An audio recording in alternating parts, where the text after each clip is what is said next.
E aí, vamos estudar a lição? Super domingo, dia 10 de agosto, estamos juntinhos aqui no conteúdo da lição desta semana e hoje o nosso tema, águas amargas. O texto está em Êxodo capítulo 15, do versículo 22 até o versículo 27.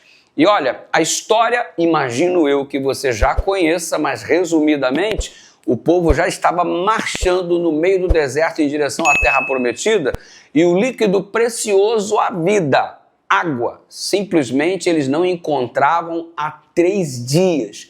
Gente, a água é fundamental para a vida, não é à toa que Jesus é chamado de água da vida, porque assim como precisamos de água para sobreviver, necessário é a pessoa de Cristo para termos vida e vida em abundância. A água regula o trânsito intestinal, mantém a temperatura da pele e cerca de 50% a 75% do corpo é formado por água. Como é que você vai ficar sem beber água? Aliás, uma dica, 0,35 ml por quilo de peso corporal é a quantidade de água que você precisa por dia. É só fazer as contas aí, quantos quilos você pesa. Pega o seu peso e multiplica por 0,35 que você vai saber a quantidade de água que você precisa consumir. Mas a água imprescindível, a vida simplesmente não existia e já faziam 3 dias. E aí eles chegaram a um lugar chamado Mara e as águas eram amargas. Por isso que chamava Mara, porque Mara significa amargura. E a história se resume no momento em que o povo começa a reclamar e a murmurar, mas se você observar anteriormente, eles não pediram conselho ao Moisés.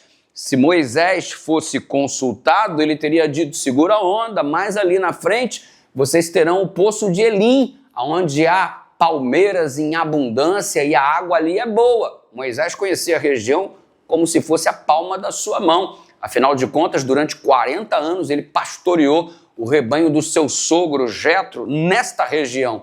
Ele conhecia e teria dado o conselho certo. Mas as pessoas não gostam muito de obter conselhos, não é verdade?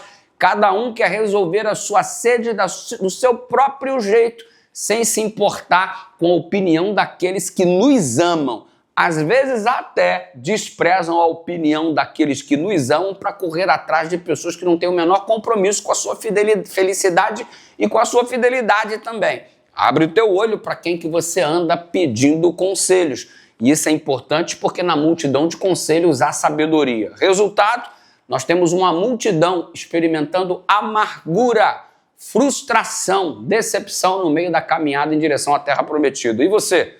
Está frustrado, amargurado, decepcionado com alguma coisa?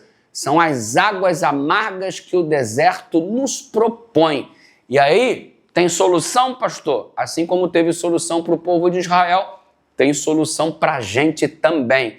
Buscaram a Deus, Deus lhes oferece a saída através do madeiro, e é claro que não havia nenhum encantamento no madeiro. Foi a operação do poder de Deus para transformar a amargura em bênção. E o madeiro, é claro, já nos remete ao madeiro que é o divisor de águas da nossa vida, a saber, a cruz do Calvário. Então presta só atenção, para as amarguras da vida, a resposta está no madeiro.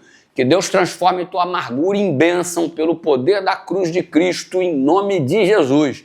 E busca conselho, especialmente os conselhos de Deus através da sua palavra. Ora comigo. Obrigado, Senhor, porque no meio do deserto o Senhor tem poder para transformar amargura em bênção. Nós colocamos toda a água amarga da nossa vida nas tuas mãos e te pedimos misericórdia em nome de Jesus.